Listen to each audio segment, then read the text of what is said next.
Welcome to the Metabolic Classroom, where I bring you the latest science on metabolism in what I hope is an approachable and evidence-based way. I am Professor Ben Bikman, biomedical scientist and professor of cell biology. Today, I want to explore a substance that is nearly synonymous with addiction. It is certainly ubiquitous, and that is nicotine. While most of the focus on nicotine has centered on the addictive properties and the harmful effects, particularly on the lungs because of how it's often delivered or consumed, nevertheless, or despite this, there is an important story here, particularly about how nicotine affects metabolism, from the impact on insulin, which of course we're going to talk about, but also its impact on and how it interacts with fat cells in the nervous system. I will, I hope, convince you that nicotine has a relevance that goes far beyond just cigarette smoking and the lungs, that indeed the metabolic effects are pretty far reaching. So let's dive in. Let's talk about what nicotine does to the body with a unique focus on the metabolism and the metabolic consequences and what it means for those who use nicotine regularly. Firstly, let's take a little moment to just define nicotine. Nicotine is a chemical compound, and it's classified within the family of an alkaloid. And it naturally exists in leaves, particularly in the tobacco plant. Now, it can exist in other plants, but most especially in the tobacco plant. It is a stimulant, and as such, it affects the central nervous system. And many people who use nicotine do report that they have an increase in alertness and improved mood. Those, of course, details are part of what explains why it's addictive. We like to feel like we're a little more attentive and that we can pay more attention. So that's part of the addictive nature of nicotine. But of course, nicotine is rarely consumed in isolation. Most people who are using nicotine are doing so through products like cigarettes or cigars or chewing tobacco. But of course, there are newer options that have the patina of improved health, although it's a pretty thin patina, which is e-cigarettes and, of course, vape pens. There are even other vehicles of nicotine, like replacement therapies like gums and patches, which is another way people are exposed to nicotine. And of course, those are used in order to generally help someone quit smoking. Now, globally, nicotine use remains very widespread. According to the World Health Organization, for whatever good that may be, well over 1 billion people regularly use tobacco products, so they're getting nicotine very frequently. And while cigarette smoking rates have been coming down in many countries for years now, these newer delivery methods like vaping are really on the rise, particularly among younger kids, even in teenagers. So it is very prudent. It is timely for us to discuss nicotine in the midst of this metabolic storm that the world seems to be experiencing.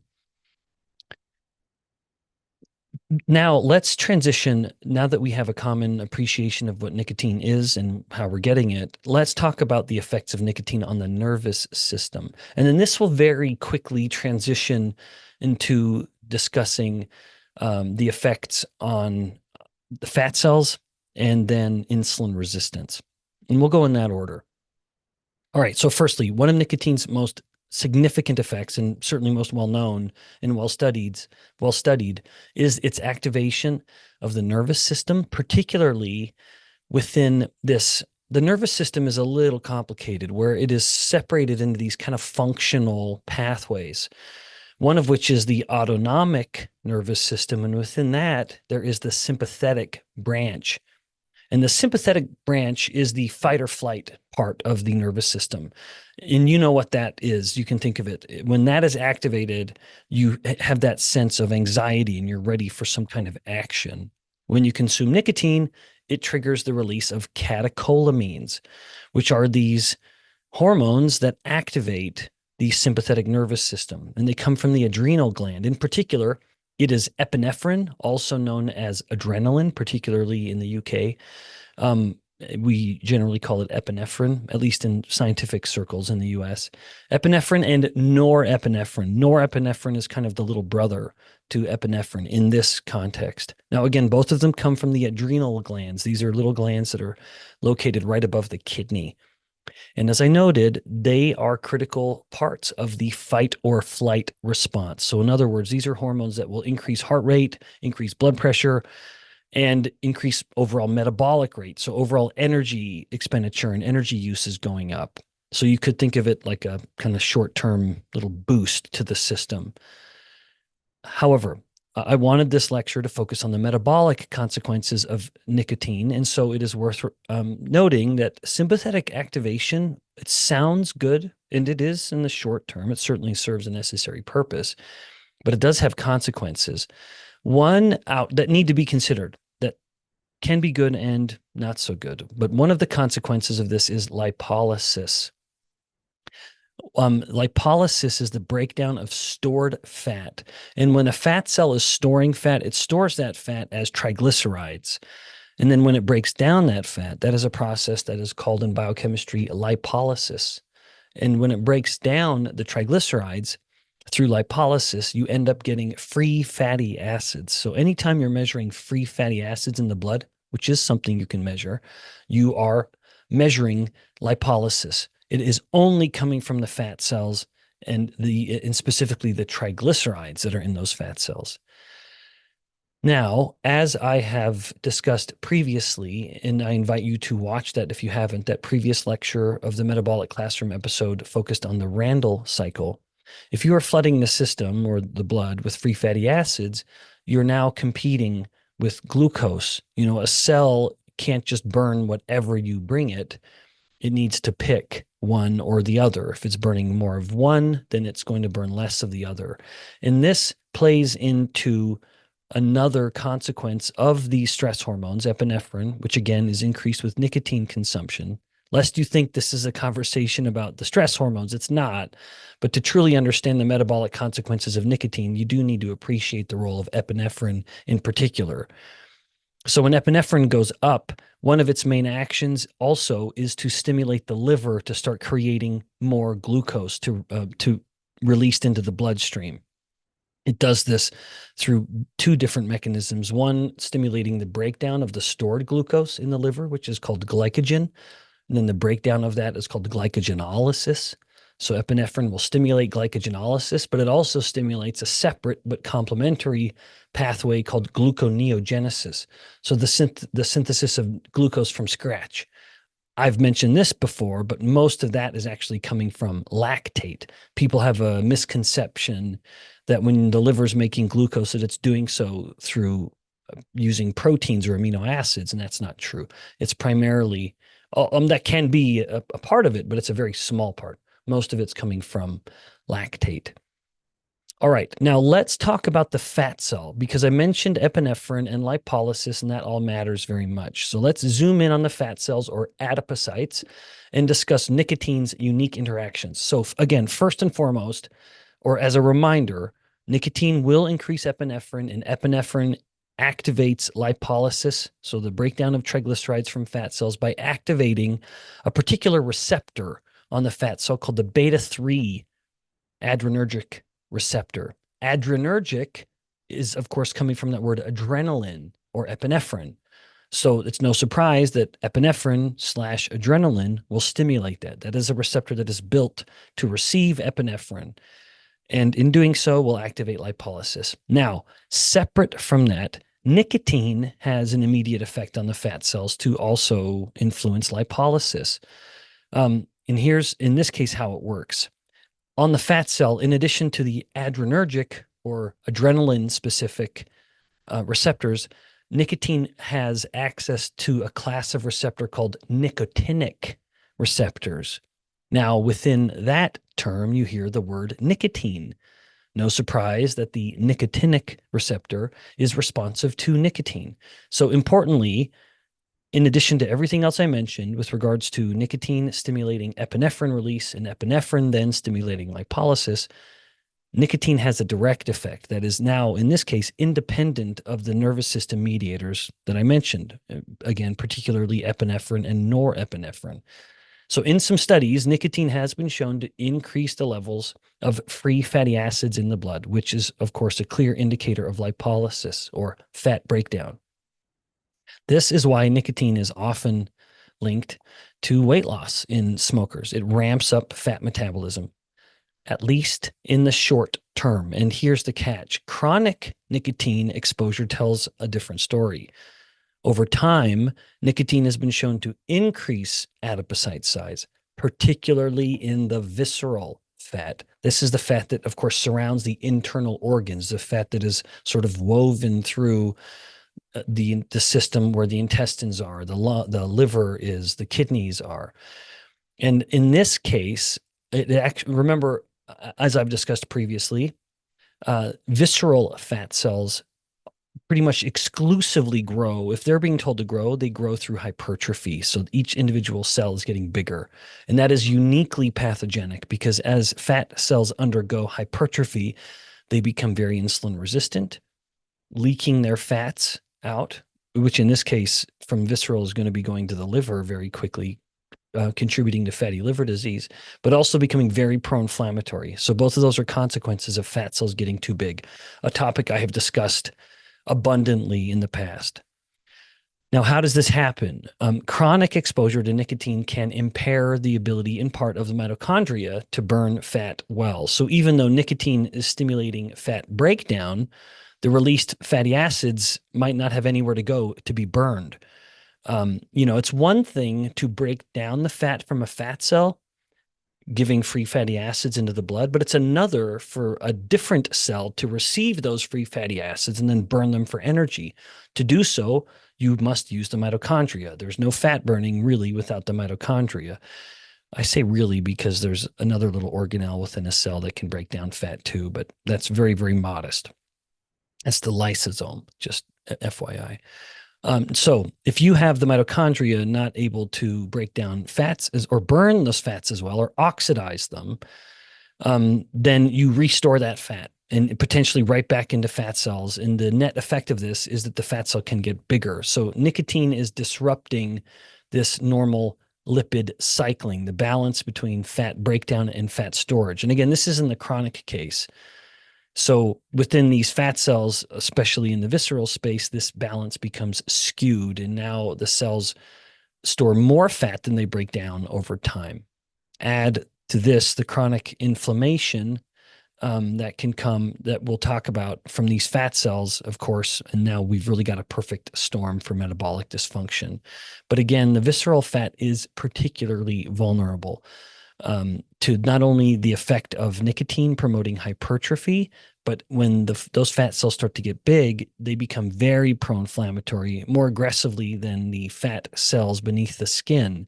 So these visceral expanding fat cells start to really dump out these pro-inflammatory molecules like TNF alpha and several of the interleukin family of cytokines. And of course, those contribute to insulin resistance, which is something we're going to get to in just a moment, specifically the connection between nicotine and insulin resistance.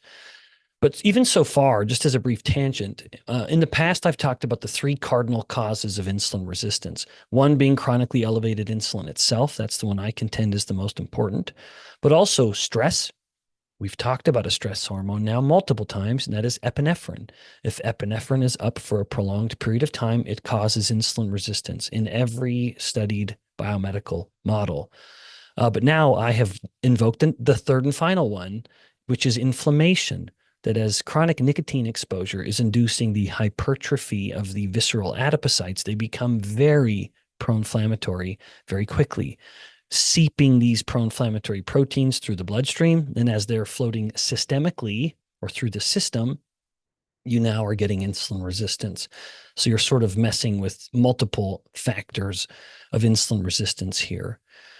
And at the end of this little subtopic, to sum this all up, how does nicotine promote fat breakdown and fat storage? Well, it really does come down to timing and the type of exposure. So in the short term, nicotine can ramp up lipolysis through the activation of the beta adrenergic system. So the role of adrenaline / epinephrine. However, chronic nicotine exposure now mediating through the nicotinic receptors will impair fat metabolism, leading to a greater storage of fats and thus leading to the potential enlargement or hypertrophy. So this paradox highlights the complex interplay of nicotine with regards to fat metabolism.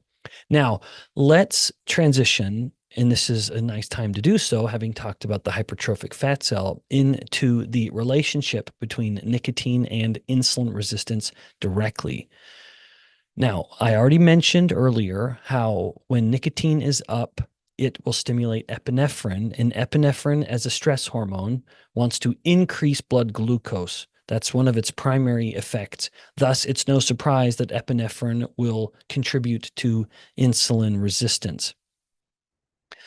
And again, I've talked about that previously, but when it comes to nicotine specifically, there is a fascinating story about how the compound interacts with specific biological pathways. And so I'm going to mention a few players now in the next few minutes.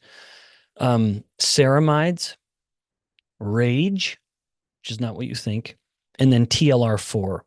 What's fun for me to bring these characters up is that it's actually taking me to my past a little bit. My entire postdoctoral fellowship was devoted to studying the role of these receptors and their consequences in how they cause insulin resistance.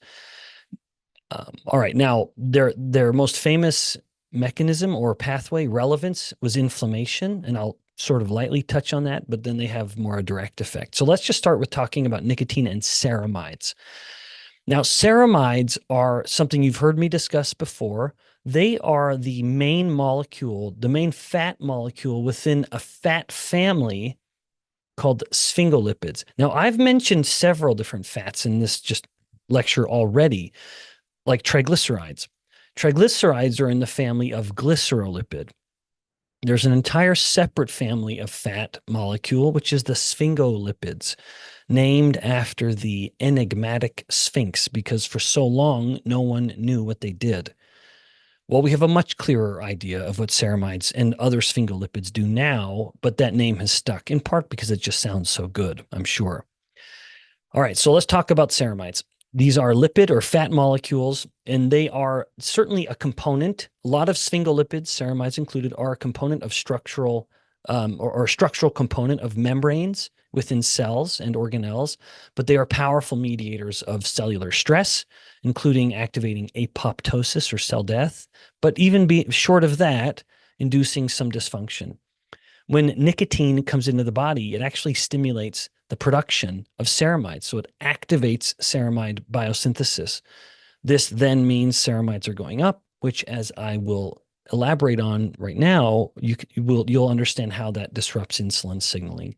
Because ceramides, in my view, and there are other scientists who will invoke other mediators of insulin resistance, including other lipids. So there are other groups who say, well, it's not ceramides, it's the diacylglycerols or DAGs, which is in the family of glycerolipid. I am less convinced by that data, although I'm very aware of it and I would want you to know. So as much as I'm going to be focusing on ceramides, you may be of the mind that it's actually this glycerolipid DAG. My old postdoc lab challenged some of those findings, and I don't think those challenges have been adequately addressed. So I'm still I can acknowledge there are other lipid mediators, but I don't think they matter as much as ceramides. All right. Now, how do ceramides do this? How do they play this direct role in being where the rubber meets the road? Because in all of the three causes of insulin resistance that I've mentioned, elevated insulin itself, stress or the stress hormones, cortisol and epinephrine. Epinephrine is the one I've discussed. And inflammation, the one thing those all have in common is that they all increase ceramide accumulation within cells. And when ceramides go up, they activate this enzyme called protein phosphatase 2A, PP2A. And this is an enzyme that dephosphorylates or inactivates a separate enzyme called AKT. And AKT is a critical protein in the insulin signaling pathway. It is, for example, essential for promoting glucose uptake. It is essential for promoting many of the effects of insulin. So I've referred before to the insulin signaling cascade or the insulin pathway. When insulin comes and binds on its receptor on the cell membrane, it's like it comes and knocks on a door. I always use the metaphor of knocking on a door. Insulin comes and knocks on the door, and then a bunch of things happen. If it's someone knocking on my door, our dog starts losing its mind. The kids start running around the house to see who can answer the door first. I yell at the kids to stop fighting with each other in the hallway in front of the door, whatever the series of events may be. Within the cell, there is a more orderly version of all of that happening. But before someone comes and answers the door, if you will, to go back to my metaphor, one particular event must happen. And in the case, like in other words, the signal has to get to dad, and then dad goes and opens the door, for example. In the case of the cell, dad in that metaphor would be this AKT. AKT is a critical junction that if it can't get activated, the whole signal stops. No one goes and answers the door. So insulin's knocking on the door of the cell, and yet it's just lights off, nobody's home.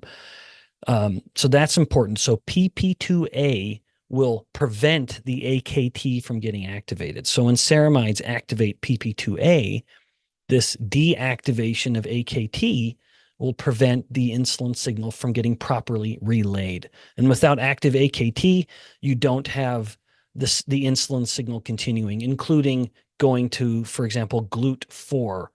And GLUT4 is the main insulin responsive glucose transporter in things like muscle and fat tissue and a handful of other sites. And so you have a reduced ability to pull in the glucose, and that would mean blood glucose is going to elevate, which is something that nicotine does and the stress hormones do. Beyond ceramides activation of or inactivation of AKT through PP2A, it also can disrupt mitochondrial function, creating a greater oxidative stress milieu, and that can contribute to insulin resistance, but also inflammation, where ceramides can stimulate an inflammatory response, which further contributes to insulin resistance, in part by increasing ceramides even more. Now, let's transition to the other characters that I mentioned, RAGE and TLR4. RAGE is an acronym, and it stands for the receptor for advanced glycation end products. This is when you have a simple sugar like glucose or fructose. Fructose can also do this. So as much as we call it glycation, there are actually more causes than just glucose. Again, fructose can do it as well. And then, so that forms the advanced glycation end product and binds the receptor for it, RAGE. However, RAGE is what's called a pattern recognition receptor, and it can actually recognize all kinds of molecules. Nicotine activates RAGE. And when RAGE is turned on, it can, in part, stimulate ceramide accumulation. So then we're right back to the whole thing we talked about. So with RAGE activation, which happens with nicotine, you stimulate the synthesis of ceramides, which accumulate, which disrupt the insulin signal. Separate from that, when RAGE is activated, it is one of the more powerful stimuli to ramp up the production of pro-inflammatory cytokines, including TNF-alpha, the interferon family, the interleukin family that I'd mentioned previously. So RAGE is going to be one of the ways in which nicotine is capable of increasing ceramides. And then let's transition to the last one, which is TLR4. TLR4 stands for toll-like receptor 4. It is most famous for playing a role in the immune system in response to stress, but it increases inflammation like you would expect with regards to anything connected to the immune system. Interestingly, TLR4 and RAGE are actually sort of close neighbors, if not in proximity on the cell membrane, then by function. So TLR4 is very important for ceramide biosynthesis. That was my particular work during my postdoc. You could look this up. Just type in Bikman TLR4 ceramides, and you'll find those papers. But nicotine-induced activation of TLR4, like with RAGE, directly leads to the production of ceramides, which, as I've now mentioned several times, is directly detrimental to insulin signaling.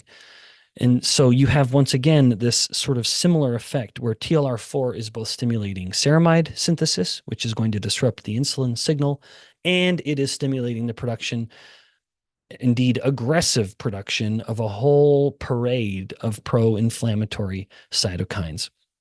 So when we put all this together, we start to see a bit of a pattern where nicotine starts to connect all of these characters. Nicotine activates ceramides.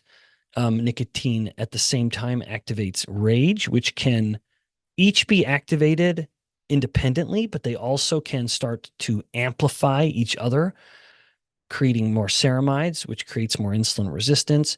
At the same time, those receptors, rage and TLR4, will stimulate inflammatory signals, which further contribute to insulin resistance and further activate themselves to produce more ceramides. And so within a very short period of time, we can get a bit of a self-sustaining feedback loop, all because of the chronic nicotine exposure. So this is some perhaps a little, hopefully not too in depth, but these are some of the direct cellular mediators that explains how nicotine exposure is capable of causing insulin resistance. Now, when we start to sum all of this up, we start to see and sort of explore what we learned today during this lecture. We can appreciate this sort of two-sided aspect to nicotine. It is a powerful stimulant, and with that power comes a profound effect on metabolism. In the short term, it's tempting to look at it as a net positive. It activates the sympathetic nervous system, which can stimulate fat burning. But at the same time, it disrupts insulin sensitivity, which will eventually affect fat cells. And nicotine has a direct effect at the fat cell, as I noted, particularly limited evidence suggesting in the visceral adipose. So all of this starts to suggest that nicotine is something that we ought to be very, very careful with. Now, easier said than done because, of course, it is very addictive. But if you know someone who uses nicotine, particularly if they are younger, as vaping has become so popular, I hope that you're able to share some of this information with them, just to help them appreciate some of the broader metabolic risks. But I know how reluctant some people are to listen to bad news when it comes to their habits. Nevertheless, I hope that I've been able to convey to you some of the nuanced metabolic consequences of nicotine, both through its activation of the sympathetic nervous system, as well as its direct effects on the fat cell and insulin signaling through these inflammatory receptors, RAGE and TLR4, and their downstream mediators that disrupt the insulin signal, namely ceramides. Thanks for joining me in this lecture in the Metabolic Classroom. Until next time, more knowledge, better health.